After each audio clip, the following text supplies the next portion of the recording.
Welcome back, ladies and gentlemen. Voodoo 15, of course, and here's another tutorial video. This time we're going to cover the clipboard, and the clipboard is used for everything. You need the clipboard for anything that you're going to do in the game. It runs you from taking off, changing countries, anything and everything that pertains to this game can be manipulated through the clipboard. So we're going to walk through it one at a time. Currently I'm in a tower. You'll notice that this is light, where the rest of them are dark and they're able to be clicked on. This tells you that you are there. So we're in the tower right now, and this is the tower. Now from the tower, you have your game clock.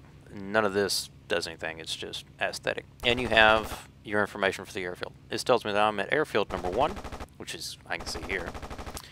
Fighters are enabled, bombers, vehicles, ordnance, fuel, troops and supplies, everything is up. If it's unavailable or disabled, or fuel is down, it'll tell you, of course, right here. We'll start here at the top. This is your minimize, maximize. This is the same thing. As you see, it says escape on it, that your escape key will do. It'll bring it up and bring it down. So we're going to click on it, and it disappears. Now, anywhere it's sitting, like right now, you see it sitting there on the screen, you can just click on it, and it brings it right back up. And it'll always center your map, essentially, on you, wherever you happen to be at. This here, you click on it, click and hold to move the clipboard. Pretty easy. Just put your cursor over it and it tells you what you need to do. So if you don't want it right there, you want to move it somewhere else, you can do that. So I'm going to put it right there. And then, pretty simple. Minimize and maximize. Make it larger. In case you're blind, make it smaller. I like mine about there. You can also click anywhere on the clipboard in reality. Here you can move your map. If you click on any place on the map, it will move the map itself around so that you can then look around and see what's going on. If you minimize and maximize, it'll then center on you again. So, make it a little bit larger there. I don't need that big. So we're going to move on now. We're going to go to the hangar, which I covered basically in the other deal. In the other video, you have all your setup. Everything's still set up on the same. You can simply scroll through here. This is set to all, and so you can scroll through here and pick whatever aircraft you're wanting to fly for the day. You can then click on any one of these tabs, and it breaks down by fighter, bomber, attack, vehicle, boat, and favorites. I didn't know I even had any favorites saved, but anyway. Yeah, so if you go to one of these and say the Seafarer Mark II, and it says right click for options. So let's right click it. Enabled only. Speed chart, climb rate chart, vehicle armor. No, nothing works. And save default skin or add favorite. I'm going to add it to favorite. So now, here it is. It's in my favorites. I've never used the favorites tab, to tell you the truth. I just kind of scroll through it and randomly decide when I want to fly for the day. You also have join, where you can click on it. And anyone who's in the game at this time on your country, you can simply click on their name and click OK, and it will ask to join them. Of course, they have to be asked. Don't do this without asking someone first. There's nothing more annoying for an old hat, someone who's been playing this game for a long time, to be almost fixing to kill someone and a text box pop up in the middle of their gun sight, which is where it normally pops up if it's not in the text buffer. It pops up right in your face, and it's caused more crashes and more missed shots than anything. So please ask before you join.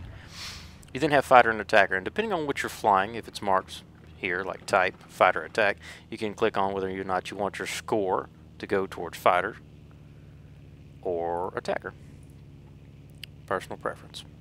Okay, moving on. Next we're going to go to the O Club, and the O Club is where you handle everything for squads and country and your game ID. As you see, these just popped up here. You have arena message, which if you ever need to read the arena message again, especially for here or a scenario or something like that, you can simply go to the O Club, where I'm at right now, go to arena message, and this will pop up if there is one. And it tells you everything you need to know what the CMs, or the guys who set this up, want you to know before you do anything ridiculous. And close that out. We'll go to squads. Now, here you can make your own squad.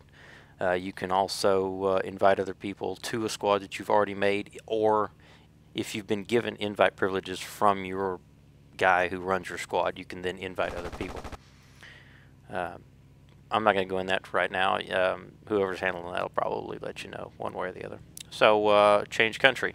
This is something that's important. You got friends on another country, and you don't realize which country you're on. You simply look right here. You're a bishop. or you might be a rook, or you might even be a knight. So you just got to check to see that. So say you want to go to the knights for a bit. Simply come to your change country, change it to knights, and click OK. Come to another thing, change game ID. Now, all perk points will be lost. Any current squad affiliation will be lost. Current score and ranking will be lost. You change your game ID, you are starting over. You're a new person. Because no one will really know you. They know you as your old name, so you start over again. You're pretty much starting over. So, it's of course between 2 to 8 letters and numbers, whatever you want. And then you can test availability and try it. And every 30 days you can then change it again. So, you can do that. Alright, we're going to move to options. Options is where it gets tricky, so you got to pay attention here. Options will change anything and everything in the game for you at any point in time. We're going to go graphic detail first. Now, if you're running a home-built computer that's super fast and everything like that, run it all the way up. This is going to essentially get you the basics here. Object detail. Faster, less detail, or more detail. Ground detail range. Less or more detail, less detail. But you can't see people. You won't be able to spot things from further out if you're down here in these low range, but you'll get more in performance out of your machine. And you have enable ground clutter. All these options are available. Now you can click on advanced and you can set up all sorts of stuff. Extras, shadows on others, shadows on buildings, and you can bump map everything.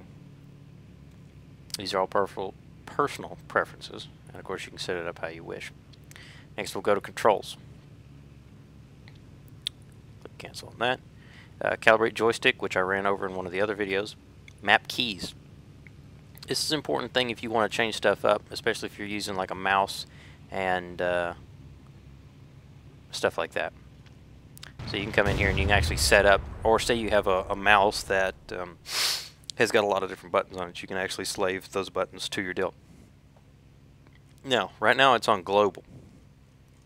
So you have a bunch of different stuff in here. Gunner will cover things that pretty much cover shooting. Gunner mode direct, land, sea. These are for shooting off of a CV. Gun sight range decrease, increase, C and V.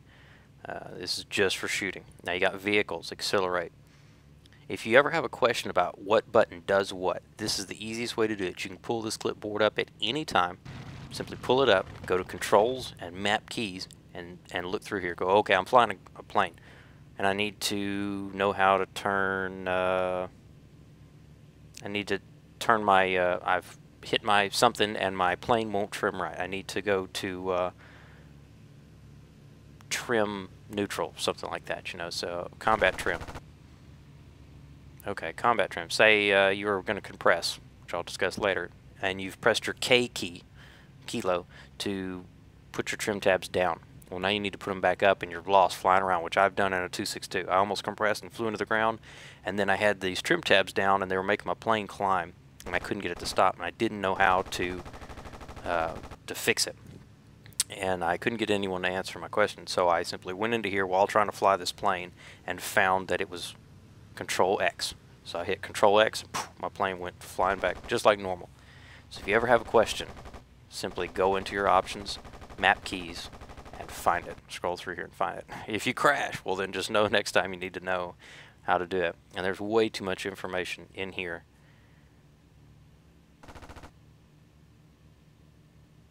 I was just laughing about what's going on the all channel there. You're not teaching me anything, Sherlock. You don't listen. Anyway, there's a lot of information here, so I'm not going to try and cover all of it right now because this video would be way longer. Questions on your controls? Map keys. Just go right there. Options and map keys. Preferences. We're going to go over preferences. Flight. This is another important thing. Auto takeoff. Each one of these, if it's checked, then that means that is what's happening. So I have auto takeoff on. I'm not shooting with tracers. I have no tracers on. Auto combat trim. Enable stall limiter. I've turned this off. When you start off, it's best to leave it on, enable stall limiter, because it won't let you pull so hard on the stick that you snap roll the aircraft or lose control. And it's a good thing to do. Once you learn what you're up to, you take this off, and it makes it a little bit more difficult to do it, to fly. But once you have it down pat, it's amazing. Autofilm sorties, yes, and World War I engine governor. It's pretty handy when you're doing that, because it keeps you from killing your engine.